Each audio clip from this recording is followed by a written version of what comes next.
Good. Well, again, very warm welcome. As you might have heard, tomorrow we are going to celebrate a very important Buddhist festival day. Yeah, it's called Sangha Day. It's one of the big Buddhist festival days. I just looked it up. It's actually a traditional date because sometimes we come up with our own versions of Buddhist festival dates. But this one is sort of commemorates a Buddhist gathering where the Buddha sat together with like over 1,000 monks, and that sort of started a kind of oral tradition of kind of unifying the kind of teachings where they were kind of reciting a lot of teachings towards each other because it was an oral tradition. So I thought, just to sort of get us started on that theme of Sangha, which means spiritual community, it means community, I will talk about that, and then you can come tomorrow if you want to. The whole day goes from 11 till 5. There's sort of different bits in the program that you can come to.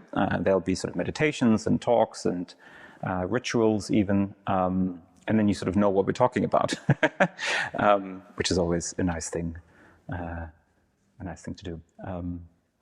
So I will explore this whole theme of Sangha with you. So Sangha, maybe I'll start why we are celebrating Sangha. So again, Sangha means community, yeah?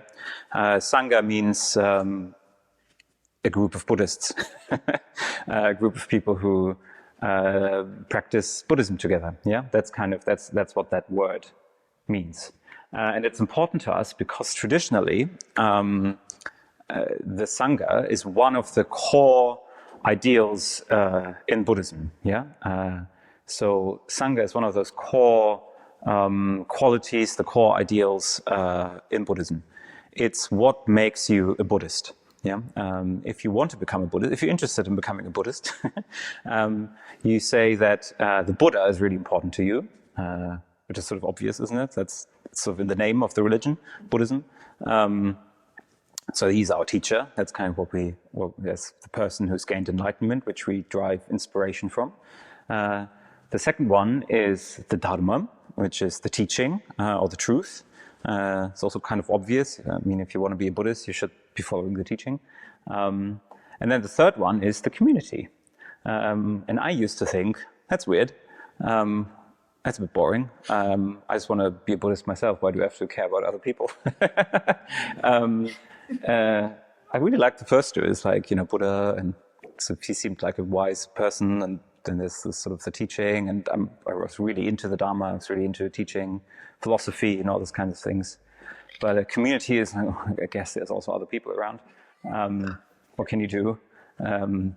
But anyway, sort of the Buddha says, well, it's kind of important.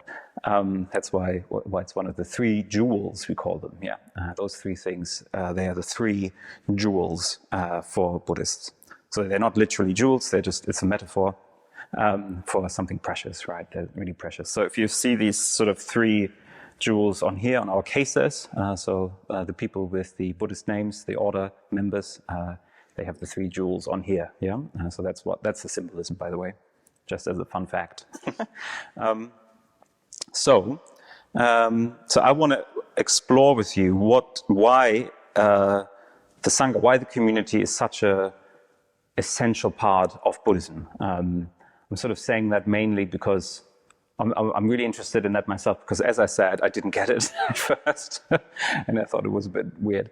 I mean, there's lots of people who say that the Sangha is like the most important thing to them. Looking at Sangadarshini, for example, she finds Sangha really important. For me, it took a while to get there. Yeah, for me, it took a while to get there. And it was just one of those things which I think I'm now mostly interested in. I'm mostly interested in community, because I think that sort of Sangha is sort of the whole point why we're doing Buddhism. Yeah, we can have our meditation practice, we can have our inspiration, we can have our teachings. Really, at the end of the day, I think sort of our relationship with other people, that's sort of the whole point. Yeah, it's the whole point of our practice is what we do with others, but more to that later.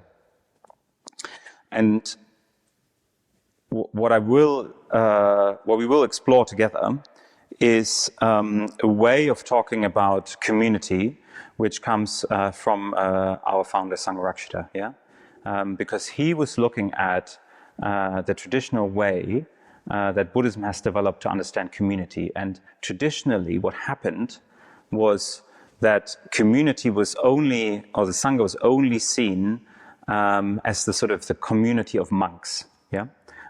So in traditional Buddhism, if you say Sangha, you usually only mean monks, yeah? And nuns. Well, there are no nuns anymore. So in traditional society, in traditional Buddhism these days, the nun ordination has died out, yeah? So you only mean monks. In East Asia, you have that still. You still have a few nuns, but they're really struggling, yeah? So that is a problem. So you mainly mean monks, really.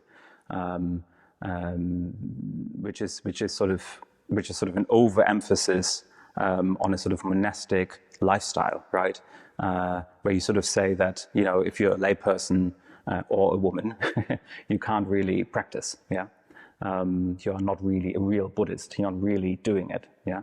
Now, if you sort of go to Buddhist countries sometimes, if you sort of see those monks, you do see them. You know, some of them are impressive Buddhists, but just because you sort of tick the boxes doesn't mean you're like a real practitioner, right? Like that's just not. That can't really be the main focus. That can't really be the deciding principle of whether you're a Buddhist or not. So what Sangha then sort of, over many years, himself being a monk, was sort of realizing or thinking about was that, well, you know, he did actually see people who were really impressive practitioners, who were really putting those three jewels, the Buddha, the Dharma, and the Sangha, at the core of their lives. But just by the nature of, you know, their ordination or the lack of ordination, they weren't really considered members of the Sangha. They weren't really officially considered proper Buddhists. So that's obviously a problem. That's sort of taking, you know, something that might have had value a bit too literally, yeah. So obviously, I imagine that at the time of the Buddha, yes, most people were, you know, if they were really into it, they were becoming monks or nuns because they existed at the time of the Buddha.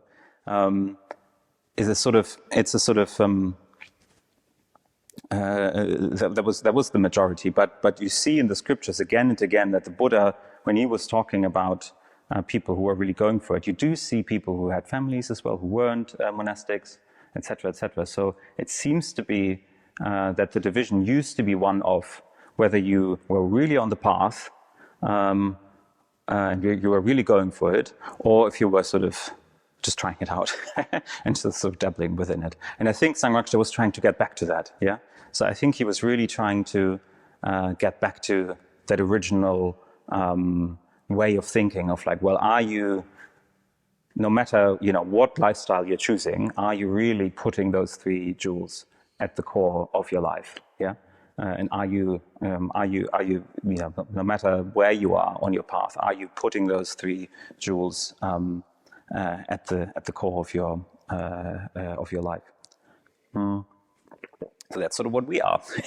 That's what the order members are. Yeah. So we've all decided to put, you know, no matter our background, no matter our lifestyle, we've decided to put the three jewels at the heart of our life. Yeah, we really want to follow that. We really want to follow that. So that's just a bit of a background. So what he came up with was sort of different ways of looking at what that actually means to be a Buddhist in a community. Yeah, and what I find fascinating about that is that it's a way of seeing practice wholly in terms of our relationship with others. Yeah. So if we're talking about Sangha, we're not talking about something separate to metta. We've all been practicing metta, loving kindness today. It's not something separate to mindfulness. If we're talking about community, we are actually talking about exactly that. We're talking about awareness, we're talking about friendliness, about metta. We're even talking about insight and wisdom, which is also something sometimes people are interested in when they come to the center. So what I find fascinating is that, we've heard about metta, we've heard about awareness, we've heard about, all these practices, all the meditation practices, but we could be looking at it from a completely different angle. We could be looking at it from the point of view of, well, what do we do with others? What do we do with our friends? What do we do within a community? Yeah. Sort of the way he phrases it is, he says that, if you're sort of not really practicing Sangha actively, practicing spiritual community actively, we revert back to becoming a group member. Yeah, so he calls it the group. And he defines it in a certain way. And then on the positive side, the more we practice, the more we become aware of ourselves, the friendlier we become, the more we sort of become what he calls a true individual, which is the person who can then be in a proper spiritual community. Yeah. So you can again see here a sort of a path of development. Yeah. Not just within ourselves, within sort of friendliness and within awareness, but also a path of development of community. Yeah. Of friendship, of relationships. So I just want to go through those two modes of being with you. Yeah, what does it look like if we are not practicing the Sangha, and what does it look like if we are practicing Sangha? Yeah, and I would like to do that because I think sometimes we say Sangha, we sort of use that word quite lightly. Usually, yeah. Usually when we say Sangha, we just sort of mean people who come to the center. Yeah, we sort of mean everyone. And that is one way of using that word. But because I like to be a party pooper, I want to remind us that actually Sangha is a really high ideal. Yeah. If we took that word really seriously, we would be saying, actually, we are not a Sangha. Yeah. We would actually be saying, actually, this isn't a Sangha. If anything, this is sort of a group trying to be something else. Yeah. Trying to be something. Maybe a positive group, or a sort of a group which enables Sangha. So this is sort of what I would like to point out, that what we are celebrating tomorrow at Sangha Day is that ideal of community. Yeah, it's that ideal what we are aspiring to. So just that sort of my little, I don't know, I kind of like to be like, yes, but, and make everyone be like, I know, but. Okay, so what happens with us when we're not practicing Sangha? Well, we do that most of the day, probably. It's quite difficult to actually, be practicing Sangha. So then Sangharakshita says, well, usually our sort of go-to attitude is that we find identity within groups. Yeah, we find identity as a group member, which is sort of our basic human nature, isn't it? It's sort of our basic human thing, sort of a survival instinct almost. We just want to sort of belong to just sort of collective of people, which provides affirmation, which provides identity, which provides shelter and security. And that's what's got us through all the years of horrible evolution that are behind us as a species. That's a sort of survival trick, but we still obviously have that. We still have that in us, right? That we sort of we're looking for security, both physically and emotionally, in our families, for example. In our partners, in political views, in our sexuality, maybe even a sort of identity, in our state, in our ethnicity, and we notice that quite strongly, don't we? If you come to another country, so usually people tell me, "Well, I'm not really that identified with my country or with my state." Germans love to say that because of sort of guilt. But it's a sort of, but you just need to put a German and put them in any other country, and they will complain about the windows, about the lack of insulation, and how Germany does that all better. So it's like, oh, there's quite a bit of group there, quite a lot of identification with the way you do things. I always think that. I mean, I had that experience quite strongly when well, when I went to Japan, it was a sort of, I wanted to sort of belong to that group. I was sort of admiring the way they were doing, they were sort of, leading the country in the culture in Japan. And Japan has quite a strong version of that whole group think, yeah? You've got the sort of, the whole country is run on group thinking. Yeah, you've got those concepts of uchi and soto. And uchi means you're either inside and soto means you're outside. So the biggest group you can be part of is to be Japanese. But if you're part of a company, you're uchi, you're inside. And everyone else who's not part of the company is soto, is outside. So it's quite and the way you talk to people changes. Yeah, so there's different vocabulary, which is amazing if you're learning Japanese. Like another layer of difficulty. That's it's a very fascinating system. And I remember I spent a year in Japan and I really wanted to make my way into the inside, but it can never be because you don't look Japanese, so you're sort of automatically excluded, which is very problematic for people who are born there, who just sort of look slightly different, but who are actually Japanese. And I do get it, on the other way as well. When when you are sort of for longer in a different country, you notice that your sort of creature habits of the way your culture is doing things, becomes sort of superior. That's the way to go. Again, I have myself complained about windows in England, especially the lack of double-glazed windows in some places, the lack of insulation. I just remember going to this one English retreat center, and I was closing the window, and even though it was closed, there was this big gap in the window because it didn't close properly. And it was amazing because I was like, in Germany, that wouldn't ever happen. So that's what I mean. It's not, you're not sort of identified on a sort of superficial level. Yeah, you're not sort of thinking about you being German all the time. It sort of comes out in arrogance, doesn't it?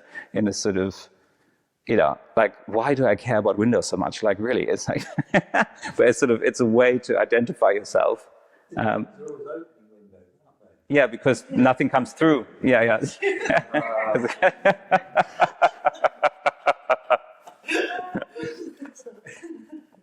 Well, we're very proud of our windows. Because, anyway, at least one thing we're good at. But you see what I mean? It's like, it's very easy to grasp identity, right? Over the smallest things. And this is what happens all the time. We're always in this state of trying to find a belonging, right? We're always trying to belong. Either in wanting to belong somewhere and wanting affection, or in, sort of making fun of windows. The other way I think I've experienced that quite strongly was, when I was sort of 14, 15, 16, when I had my coming out and when I realized I was gay, you immediately feel expelled from the group, right? You immediately, that's sort of the core, that's at the essence of that experience. Well, at least for me, and I think I know a lot of my friends had the same experience. You immediately think, okay, well, I'm an outsider now. Like, I don't know how people will react to me. That's sort of what will my family expel me? Will, society throw me out, et cetera, et cetera. Because you've sort of lived with an everyone tells you, you're going to be married and you're going to have children. So that whole worldview just sort of comes tumbling down, and you realize, oh gosh, now I must hide that fact so that I can still belong to society, to friends and family. And so then what usually happens, and what happened with me, is you then sort of find identity in, eventually, at first there's just crisis and depression, but after a while you gain some confidence, and you go to, I don't know, like an LGBT group or whatever, and you sort of then find identity in there. And I have a lot of friends who are, queer or LGBT, who then, you sort of start finding a friendship circle just around that theme. And before you know it, the only friends you have are gay, lesbian, transgender, you're part of the queer community, et cetera, and you never ever meet a straight person or something like that. I have a lot of friends who say, oh, I don't really have straight friends anymore. And isn't that a shame? I know that it's good for a while, to sort of build up confidence again and to build up that self-worth. I think it's very important to have those sort of groupings. But isn't that a shame that we then sort of settle in that and then say, well, that's now where I should stay. I really felt that on my Buddhist path, I had to overcome those boundaries. I really felt like on my Buddhist path, I had to consciously then say, okay, well, that's done me some good. I'm now more self-confident, more self-worth through those friendships. Well, let me go out with that. Yeah, let me actually make friends again. Let me actually, not sort of let that become my whole identity. Anyway, sorry, I got a bit emotional about these topics. Where was I? It's the same with sort of politics, isn't it? It's sort of before we know it, we just sort of in echo chambers, and social media is doing its own thing with the algorithm about that. I think one of the main problems we just have is that these days isn't so much polarization. It's just that we believe that the group that we're in is on the moral high ground. So we sort of stop listening towards each other. If we were all in the same room together, we would just sort of listen to what other people would have to say. That's a bigger topic, but I did notice that quite strongly with was part on my sort of project. It was a TV series where we sort of were all together with sort of people from different beliefs and religions. And there was one guy, especially the Muslim, he was saying, well, according to Islam, homosexuality is a sin. So he believes that. So he's convinced by that. And we had we obviously talked a lot about that. But what I found amazing was that we were able to find a way of communicating with each other where we could say, okay, we can be friends, this is fine, but we understand where the other person is coming from. Yeah, I understand that if you want to be a proper Muslim, that's what you have to believe because that's part of your religion. Okay, that's your choice. But can you appreciate that this is really painful for me to hear? And he was really acknowledging that and being really, really tender with that. Because to be a proper Muslim also means not to judge other people, which sometimes they forgot that's also in the book, not just the Muslims. Do you see what I mean? It's like, I think it is possible. I think the only way we can actually create those sorts of, we can actually release those boundaries is by just meeting people and talking and sharing our stories. This is not in my notes. Anyway. So I think it becomes clear, isn't it? This way of falling back into a group mode usually comes from, well, a sense of an urge to look for security, right, and affirmation. Sorry, that's our natural mode, and I think we shouldn't sort of get ahead of ourselves and sort of try to just alleviate ourselves of all group thinking. I think, as I said, temporarily that can be a good thing to do, to surround yourself with people who are supportive. I think that's very important. But sort of eventually on the Buddhist path, we are being asked to also not identify with that, to let go of that as well, to really see how, the Buddhist, the human mind loves to sort of form categories and form fixed selves around almost anything. Yeah, and that is exactly what the Buddha said is the core and the cause of suffering. Right. That is what gets us into trouble again and again and again. Because if we sort of build up a self, if we build up that kind of identity, well, we're just going to, either get that attacked or it'll change. It'll sort of vanish in time, or we will sort of, we just get disappointed because we set up expectations which won't be met, right? So the Buddha is sort of saying, and I think the Buddha is saying that through Buddhist practice, through more and more mindfulness, through more and more metta, which is what we've been practicing today, friendliness, kindness, we can actually overcome that. Yeah, we can actually become what Sangha calls a true individual. Yeah, the true individual is someone who's first of all self-aware, is someone who's knows themselves quite well, who doesn't just knows themselves in terms of kind of just sort of knows what I don't know, sort of washed away by our needs and sort of likes and dislikes, but actually someone who,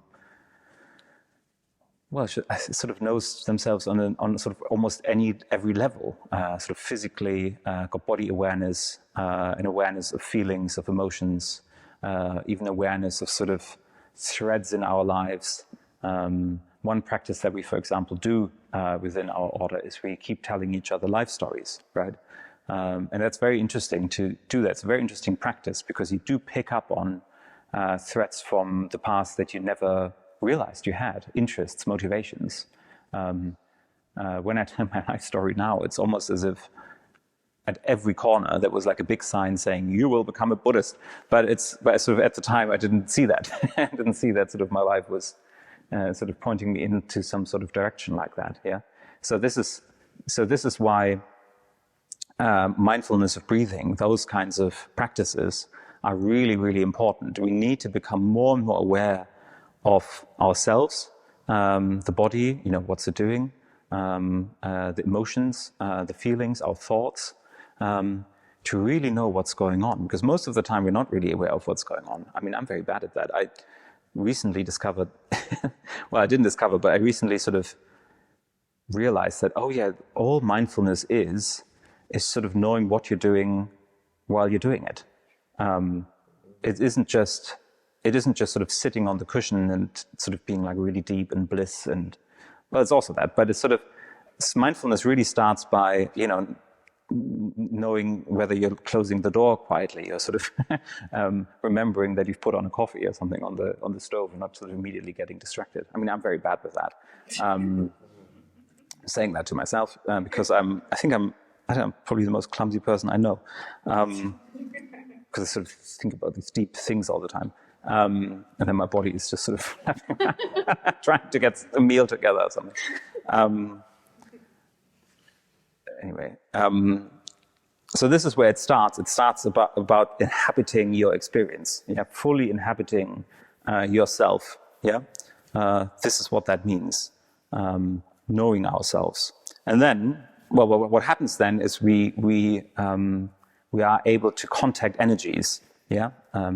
This is, I think, the one thing that I noticed most strongly through Buddhist practice is that there was a lot of energy, sort of psychic energy or whatever you want to call it, locked up or sort of divided up. So I knew I had energy, but I couldn't quite get it moving in a direction. I never knew what I wanted to become later. I never knew what I wanted to work as. I never sort of knew what I was interested in. That was sort of a problem in terms of I couldn't quite bring all those parts of me together.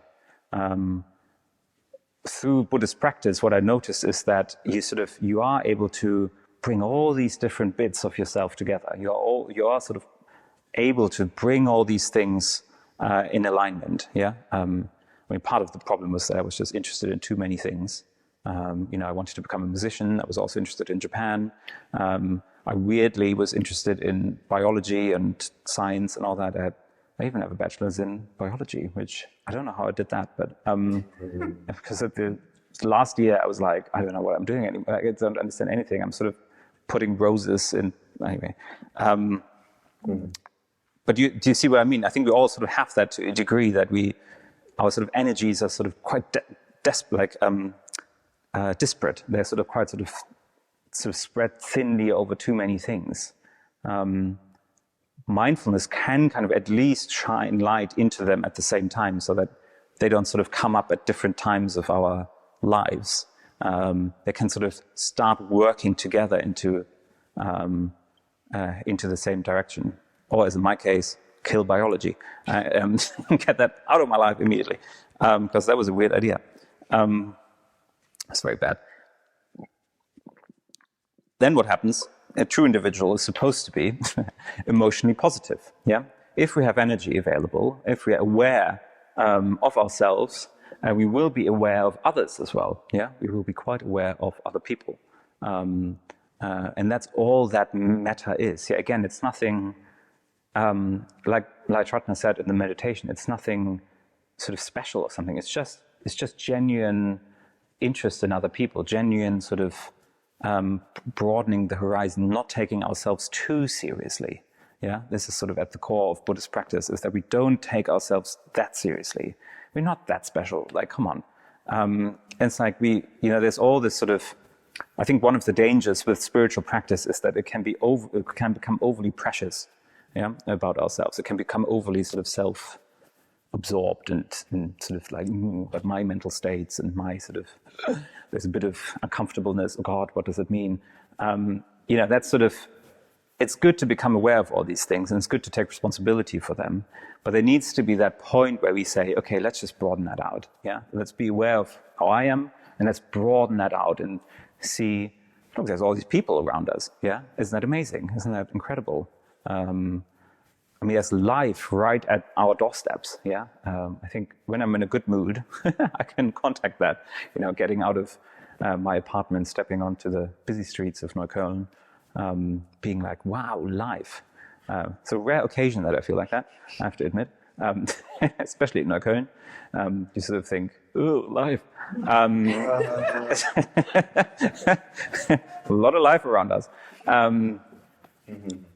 But through metta, we can, and I promise this, we can actually get into that state of like, isn't that amazing that there's all this life unfolding, there's suffering, there's like intense pain, there's love, there's sort of drama, there's happiness, there's all these things just unfolding right in front of us. Yeah, there's people, human beings, living their lives all around us. Isn't that amazing?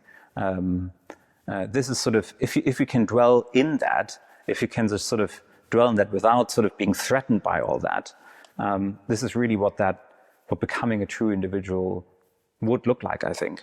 To sort of be emotionally positive, because you don't feel, because you have sort of let go a little bit of that self-preciousness, you feel less threatened by things, less kind of taken aback by life. Because usually, if we could really take up that view, we wouldn't be surprised anymore by anything, not even by war, because it's just too human. Life is just, that's just what we signed up for. Well, we didn't. No one asked us if we wanted to get born. But anyway, that's just what sort of life is to offer. It's just the sort of, safety, security, happiness, and then sort of goes away again. So to dwell in that would be to be this true individual, where we're really in the world, but we're not threatened by it.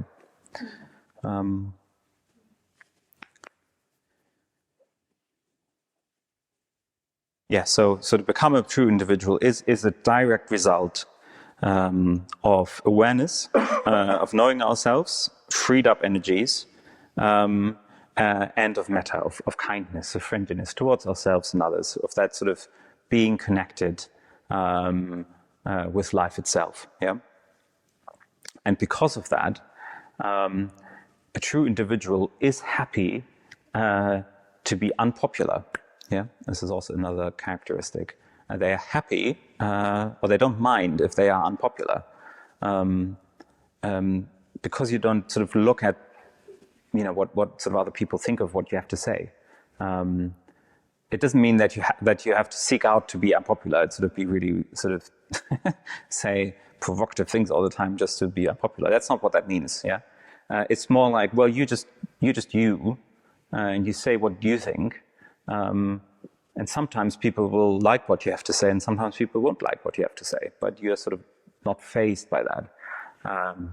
That's a big working ground for me, I can tell you. I was recently, as part of this panel discussion, again, sort of different people from different religions, and there was 1,000 people in front of us. And you sort of say something which you think was really smart, and then nobody claps, and you're like, okay, I don't think I'm a true individual. That didn't go down well. So you sort of keep making jokes so that you get a response, but it doesn't have anything to do with the theme. That's not a true individual.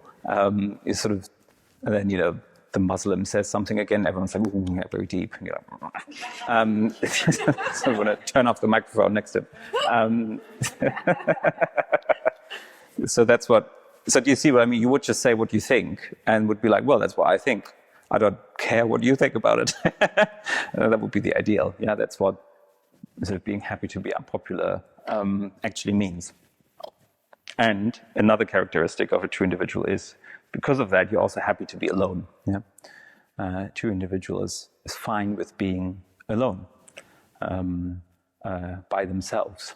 And I think what that means is more they're not. Well, because you're sort of not psychologically, neurotically dependent on the affirmation of others, you are very happy to be just by yourself. It doesn't mean that you sort of want to be by yourself all the time. A true individual can really cherish other people. Yeah, they can really cherish friends. They can really cherish life. But if you were to be alone, you wouldn't mind. Yeah, because you're sort of less dependent. You've got your metta.